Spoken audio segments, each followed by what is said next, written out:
Hello les amis, aujourd'hui on va parler du token Terra USD. Que s'est-il passé avec le Terra USD? Ce token est censé être un stablecoin, c'est-à-dire garder la même valeur que le dollar. Or, aujourd'hui, il se trade à environ 50 centimes de dollar, tandis qu'il devrait être à 1 dollar. Donc, premièrement, on va vouloir comprendre la raison pour laquelle ce mécanisme est arrivé, cette situation est arrivée. Pour ce faire, nous allons comprendre comment fonctionne ce protocole, quels sont les mécanismes qui sous-tendent ce protocole, pour ensuite essayer d'expliquer les raisons et finalement comprendre de quelle manière nous, en tant qu'investisseurs, pouvons entrer sur une opportunité et faire du profit. Bien évidemment, il ne s'agit pas de conseils en investissement. Premièrement, je souhaite vous partager le lien de ces deux vidéos, notamment la première qui est une vidéo d'explication faite par Whiteboard Crypto, très belle vidéo qui explique le protocole Terra, donc je vais vous mettre le lien en description. Et puis, l'écosystème Terra, l'entreprise Terra elle-même a créé une vidéo d'explication de comment fonctionne son protocole, que je vous mettrai également en lien dans la description de cette vidéo. Alors, ensuite, je vais vous expliquer par mes propres mots comment fonctionne l'écosystème. Très rapidement, donc l'écosystème Terra est composé de deux tokens, l'UST, qui est censé être un stablecoin qui maintient la même valeur que le dollar, et le token Luna, qui est utilisé de sorte à stabiliser la valeur de l'UST. Alors, comment se fait cette stabilisation de l'UST grâce au Luna? C'est très simple. Donc, lorsque l'UST, la demande de l'UST grandit, c'est-à-dire que normalement, il y a plus de personnes qui souhaitent acheter, qui souhaitent holder de l'UST. Donc, la supply de l'UST augmente. Il y a plus de supply en circulation, il y a plus d'offres d'UST. Ce mécanisme est créé par le fait de burner des Luna. Donc, on enlève des Luna en circulation et on crée de nouveaux UST en circulation. Ce mécanisme fait que l'UST reste stable, vu que l'offre d'UST augmente en même temps que la demande d'UST. Et ce mécanisme crée aussi l'augmentation du prix du Luna, vu qu'on a burn des Luna. Et donc, il y a moins de Luna en circulation, ce qui fait que le prix du Luna augmente. A contrariori, de manière opposée, lorsque l'UST baisse en valeur par rapport au dollar, par exemple, imaginons qu'il équivaut à 90 centimes, 90 cents, ce qui se passe, c'est qu'on burn de l'UST et on crée plus de Luna. Ce qui fait que le prix de l'UST augmente pour se stabiliser avec les 1 dollar et le prix du Luna descend parce qu'il y aura plus de Luna en circulation. Sauf que ce mécanisme a l'air bien beau, on comprend rapidement que bon, c'est assez intéressant et que sur le papier ça marche très bien et ça a bien marché pendant environ 1 an et demi. Pourtant, aujourd'hui, on se rend compte que le prix du Luna ne fait que baisser et le prix de l'UST également. On peut aller voir le prix du Luna. Il est passé de environ 100 dollars à peu près, on attend que CoinMarketCap s'actualise, mais le Luna était à son all-time high à environ 115 dollars. Aujourd'hui, le Luna est pricé à 2,19 dollars. C'est une perte d'environ 92%, et pourtant le mécanisme, le protocole Terra n'a pas encore stabilisé l'UST. On peut voir que l'UST équivaut toujours, se trade à environ 45% de premium par rapport au dollar, donc c'est vraiment ouf. Mais étant donné que ce mécanisme, ce protocole sur le papier est très intéressant, qu'est-ce qui a fait qu'aujourd'hui l'UST a perdu fortement en valeur? C'est ce qu'on appelle la dette spirale. Donc ce qui se passe, c'est que les Luna perdent en valeur à cause du bear market. Donc les personnes spéculent à la baisse sur le token Luna, ce qui fait que le prix du token Luna perd de la valeur. Cette valeur n'est pas une perte induite par la création, le processus de creation redemption par exemple, c'est vraiment une perte inhérente au contexte de marché et au fait qu'il y a moins d'acteurs qui s'investissent dans le Luna. Ce qui fait que les UST holders, eux, ils savent très bien qu'en fait, lorsque l'UST perd de la valeur, ce qui se passe, c'est qu'on burn de l'UST pour créer du Luna, et donc le Luna perd encore plus de valeur. Donc ils se disent, oh, mais si le Luna perd de valeur alors qu'il n'y a pas eu de dépeg, donc forcément ça créera un dépeg lorsque on ne pourra plus burn de Luna pour sustain l'UST. Donc ce qui se passe, c'est que l'UST holder, il vend son UST et s'imagine que bon, il y aura un dépeg qui ne pourra pas être atténué ou amoindri par le burn par la création de Luna et le burn d'UST, étant donné que le Luna perd déjà en valeur.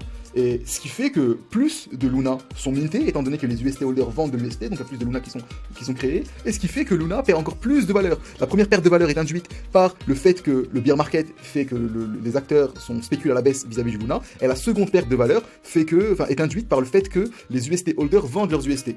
Ce qui crée un debt spiral circle.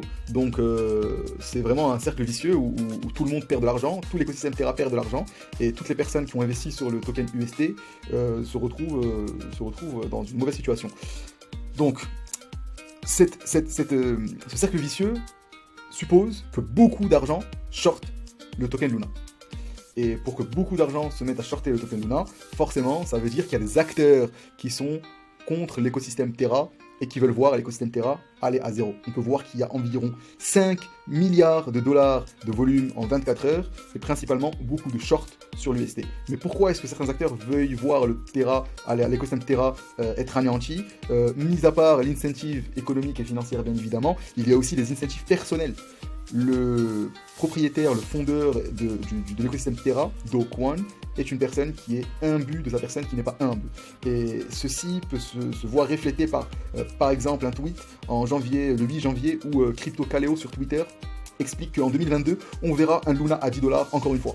Et personne ne sera là pour en acheter. Le Do Kwon, le fondeur de Terra, dit ok, donc si t'es si sûr que ça, allez, faisons un petit pari à 20 millions de dollars tous les deux pour voir si au courant au courant de l'année 2022, il y aura un token Luna à moins de 10 dollars. Il réenchérit même en disant bon, tu sais quoi, faisons un petit pari à 200 millions de dollars. Comme ça, on verra ce qu'il en est. Et il lui dit même but put up or shut up. En gros, soit tu t'alignes et tu prends le pari, soit tu fermes ta bouche et t'arrêtes de parler.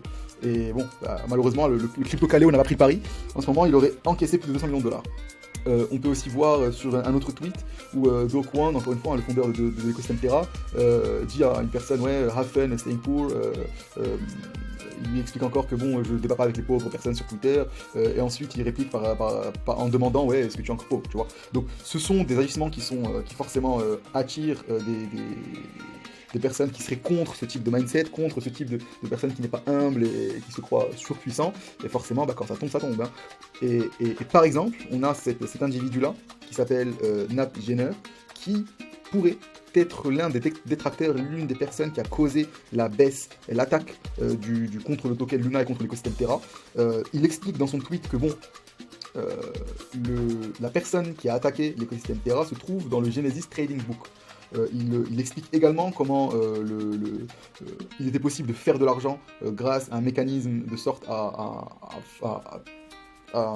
propulser le token UST vers le bas en faisant de l'argent grâce à son fonds qui s'appelle Citadel. Et oui, donc ce serait potentiellement l'un des acteurs qui a shorté et qui a drivé le token UST au néant. Il y a aussi Justin Sun qui est le fondateur du TRX. Alors cet individu avait il y a quelques jours acheté de l'UST, suite à quoi a répliqué Do Kwon ok mais qu'est-ce que tu veux en faire? Et visiblement il n'a pas répondu. Certains supposent que Justin Sun a attaqué l'écosystème Terra de sorte à créer le DPEG et à lancer l'USDD qui est le stablecoin sur Tron avec beaucoup de yield permettant à toutes les personnes qui sont fait rug sur l'écosystème Terra d'investir sur son protocole à lui qui est censé être beaucoup plus sustainable. Donc voilà les amis, voilà un peu le contexte de cette aventure. Aujourd'hui, qu'en est-il? Est-ce qu'on pourrait voir le token UST avoir un repeg? Oui ou non? Est-ce qu'on pourrait voir un Luna à son all-time high encore une fois? Voici les solutions que sont mises en place par Do Kwon, le fondateur de l'écosystème Terra. Donc premièrement, il explique qu'ils sont en train de voter une loi de sorte à pouvoir faire du burn du UST plus rapidement, ce qui implique aussi créer plus de Luna plus rapidement, de sorte à pouvoir réajuster l'UST vis-à-vis du dollar plus rapidement.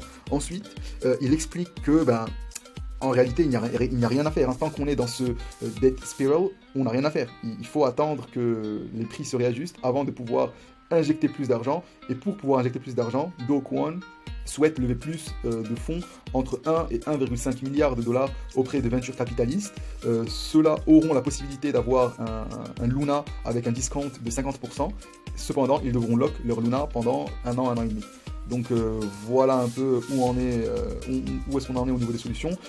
Alors, vis-à-vis de nous, petits sharks, petits investisseurs qui souhaitons faire de l'argent grâce à l'UST ou à l'écosystème Terra qui est aujourd'hui sous-évalué, quelles sont les possibilités? Donc l'une des possibilités est d'acheter de l'UST, donc acheter de l'UST en supposant que l'écosystème Terra est tellement grand que les acteurs auront beaucoup à perdre à voir le token UST driver jusqu'à 0 et que du coup on parie sur le fait qu'il y aura un repeg, que l'UST revaudra 1 dollar. Bien évidemment, ça suppose environ un premium à 40%, donc si vous investissez dans cette direction, le max que vous pourrez faire c'est 40% de profit. Par contre, c'est très risqué. Pourquoi est-ce que c'est très très risqué? Parce que bon, aujourd'hui on est dans un bear market, il y a beaucoup de sang partout. Jusqu'aujourd'hui, dans tout l'écosystème crypto, il n'y a pas eu un stablecoin qui a pu faire le repay. Et pourtant, aujourd'hui, on est dans une situation où on souhaite un repay. Personnellement, j'investirai pas dans cette direction. J'ai moi-même des fonds en UST que je n'ai pas retirés parce que j'espère qu'il y aura un repay dans quelques jours. Par contre, je ne serai pas in pour réinvestir plus d'argent dans l'UST malgré le potentiel premium qu'il y a. Dans ce type de marché, je suis plus du genre à attendre, à voir ce qui se passe, à peut-être rentrer sur du Bitcoin. J'ai acheté un petit Bitcoin aujourd'hui à 30 000 $ environ. Rentrer sur des gros coins comme ça, peut-être faire du DCA, dollar cost average, mais vraiment un gros pari sur le Terra ou sur le Luna actuellement, c'est vraiment... le risque est vraiment élevé, le reward ne l'est pas tout autant. Donc voilà les amis, j'espère que cette vidéo vous a plu. N'hésitez pas à liker, à subscribe. À bientôt.